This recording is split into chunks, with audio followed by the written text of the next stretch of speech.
চা বাগান শ্রমিকদের দ্রুত ন্যূনতম মজুরি সহ জমির পাট্টা প্রদানের দাবিতে এবার আন্দোলন শুরু করল জাতীয় কংগ্রেস ও সিপিআইএম। শনিবার জাতীয় কংগ্রেসের এনইউপিডব্লিউ ও সিপিআইএম এর চা বাগান মজদুর ইউনিয়নের তরফে মেটালি ব্লকের বড়দিঘি চা বাগানে পৃথকভাবে গেট মিটিং করা হয়। এদিন সকালে এনইউপিডব্লিউ এর তরফে টিলাবাড়ি ডিভিশন ও চা বাগান মজদুর ইউনিয়নের তরফে বড়দিঘি চা বাগানের ফ্যাক্টরির গেটের সামনে গেট মিটিং অনুষ্ঠিত হয়।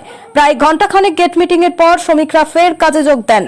এনইউপিডব্লিউ নেতা মন কুমার দার্নাল বলেন, রাজ্য সরকার চা বাগানের শ্রমিকদের ন্যূনতম মজুরি প্রদানের জন্য অ্যাডভাইজারি কমিটি গঠন করেছে। এখনো পর্যন্ত 17টি ত্রিপাক্ষিক বৈঠক করলেও কোনো কাজ হয়নি। চা বাগান শ্রমিকদের তাদের ন্যায্য অধিকার থেকে বঞ্চিত করা হচ্ছে। দ্রুত শ্রমিকদের ন্যূনতম মজুরি প্রদানের সিদ্ধান্ত না নেওয়া হলে আগামীতে রাস্তায় নেমে আন্দোলন করা হবে। কর্মসূচিতে উপস্থিত ছিলেন কংগ্রেস নেতা রাজকুমার খারিয়া, চা বাগান মজদুর ইউনিয়নের নেতা করনে বাহাদুর লামা সহ অনেকেই। क्या हुआ आज?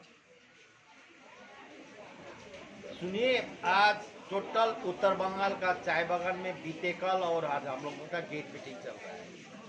गेट मीटिंग का असली वजह ये है कि विगत 7 वर्ष से minimum wage advisory board committee बनने का बाद भी 17 मीटिंग होने का बाद भी अभी तक श्रमिकों को मिनिमम वेज नहीं मिला है।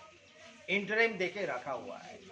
आज का दिन में यदि त्रिपक्षीय चुक्ति का हिसाब से यदि जो चलता आ रहा था पुराना सिस्टम में वो भी होता तो आज कम से कम 300 रुपया तलब होता, लेकिन आज इंटरिम हो के आज 202 रुपया में हम लोग अटका हुआ है। तो हम लोग का दावी है, जब सरकार ने मिनिमम वेज एडवाइजरी बोर्ड बनाया जिसमें 10 मुलाजिम सरकार का, 10 मजदूर पक्ष का, 10 मालिक पक्ष का है, 17 मीटिंग होने का एवज में भी आज तक सरकार खामोश बैठा क्यों है? मालिक और मजदूर के बीच में अपना देना पावना लेकर के असहमति बन सकता है, लेना देना में कुछ झिझकपना रह सकता है, लेकिन महामान्य सरकार का दायित्व है कि आज का दिन में मजदूर को जीने खाने के लिए एक आदमी कमाएगा और 3 आदमी, एक बीवी और 2 बच्चा बैठ के खाएगा, उसके लिए कितना वेतन होना चाहिए सरकार अभी तक ठीक क्यों नहीं कर रहा है?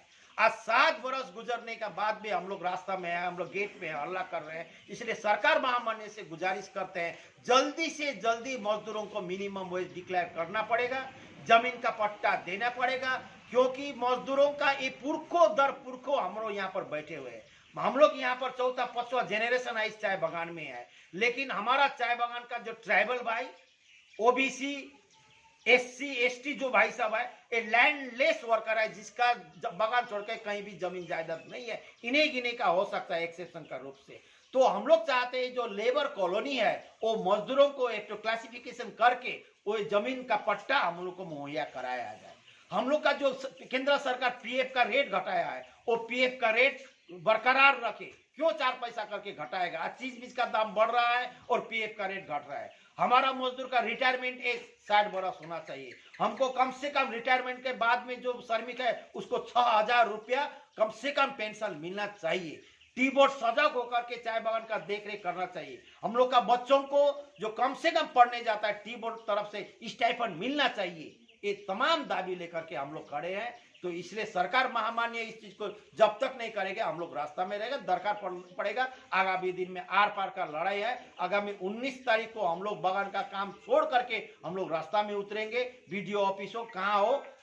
Spice and Ice, known for the best quality of food and its beautiful atmosphere in Dhupguri, we have arranged for you the best possible atmosphere to enjoy quality time with your near and dear ones. To celebrate birthdays, marriage anniversaries and other celebrations, Spice and Ice is the best option.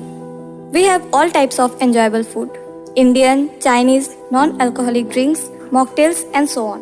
100% eggless, delicious, fresh cream frosty, celebration cakes made by Spice and Ice available for all kinds of celebrations.